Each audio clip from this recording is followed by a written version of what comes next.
Hello, Chicago Network is on the air. Hello, everybody. I am Ryan Yanishadis, and we are going to focus on waving the white flag, ladies and gentlemen, waving it on the 2024 Chicago Cubs season as they are done. They proved it this past week, and that's what we're here to talk about here on this focus, the 2024 Chicago Cubs and the failure of the season that they had.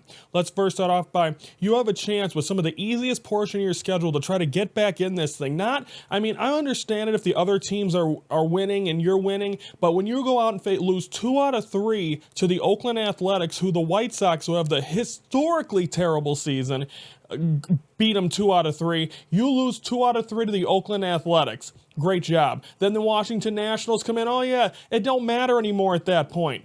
The Cubs should be, and it's been a word I'm sick of using already on this show.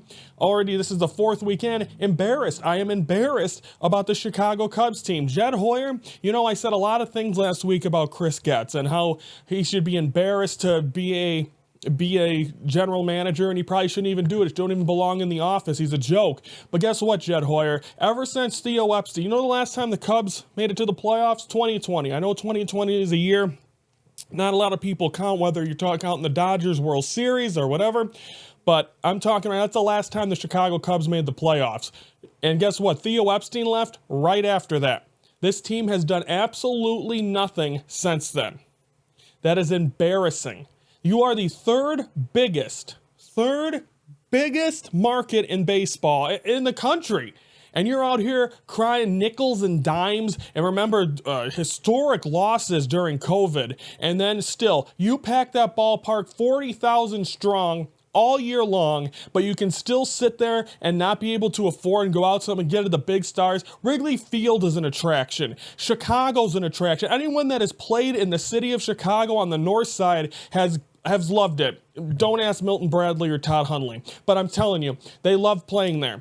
And you're saying you can't get it. You can't fork out the extra money to try to get a guy be in the race. They weren't even in the race for Shohei Ohtani. It's that bad. And I don't know why you're pinching pennies. Third biggest market, 40,000 people a game, and you're going to sit here and cry broke and not be able to sign guys. And then you say, well, it's going to depend on we have a lot of potential. And no.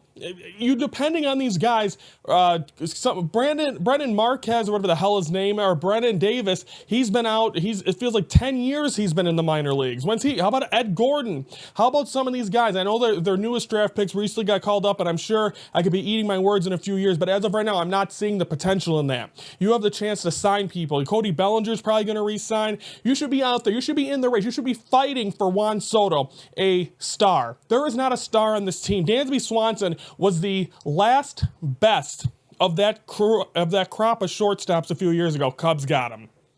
That's not going to work. They need a star on the north side of Chicago. They do not have it. Pete Crow Armstrong isn't that right now. Yeah, he's fun to watch. Yeah, I'm not going to do it. Sorry. Get a star in the city of Chicago on the north side, and that's what I'll do. Because you know what? If I'm not impressed on opening day, whether it's in Japan or whether they're home, I don't think I'm going in 2025. I'm not going to pay money. I'll go on the road and see him and give money to someone else. I'm not going to give money to this organization that's full of cheapskates, whether it is Jed Hoyer, who's not a good general manager, and it was all Theo Epstein. How about Tom Ricketts, you cheapskate? I know you've lost the maximum proportion, whatever the hell you said it. However you said you lost your money, I'm sure you've got it back. But guess what? Put it in your team. It's terrible to see the teams who've ran out there in the last 4 years. You should be ashamed that this team isn't in the playoff race. And last year you were lucky to get that out of your talent. This year you were expecting it and got nothing. Sign some damn players and make this team relevant in 2025, because I'm sick of it. And for me to say I will not go to Wrigley next year, I'll pay and watch them on the road. I already got a few road series scouted out. I will not go to Wrigley Field in 2025 if you're putting that crop of players out there that is not championship contender worthy. Got it? Because you got to take, if making a wild card and getting ousted is your potential, get the hell out of Chicago, because that is embarrassing. Like the other side of town. But I'm talking about north side. They're no better. You guys are head and shoulders above Chris Getz and Jerry Reinsdorf. You guys might be right up there with them. So take it for what it's worth, but I'm telling you right here, I got it on video. I will not go to Wrigley in 2025 if I am not content, if I am not happy with what's on the field when they start the season in Japan. Case closed. That's it for this Cubs edition. Irritated, man, irritated on this Wednesday. Guess what? Tomorrow's Thursday. Yeah, tomorrow's Thursday. We're going to talk White Sox again. A historically bad Chicago White Sox team. And ever since my rant, guess what? There's been more news to make this team look even worse. We'll talk about it tomorrow on The Focus. So that's tomorrow on the Hello Chicago Network. Don't forget to like the video if you like what I say, Cub fans. Don't forget to subscribe to the Hello Chicago Network, because you can watch every Monday through Friday, 3:12 Central. I'm always bitching about something on here, so please be a part of it. We'll see you tomorrow for a Sox Focus, and the rest of the week as well, and of course every day. So like, subscribe, and don't forget to comment as well. What are your thoughts on this Chicago Cub team that aren't making the playoffs? Everyone, have a great rest of your night. I'm Ryan Yadashatis from the Hello Chicago Network, saying we are the focus of Chicago sports.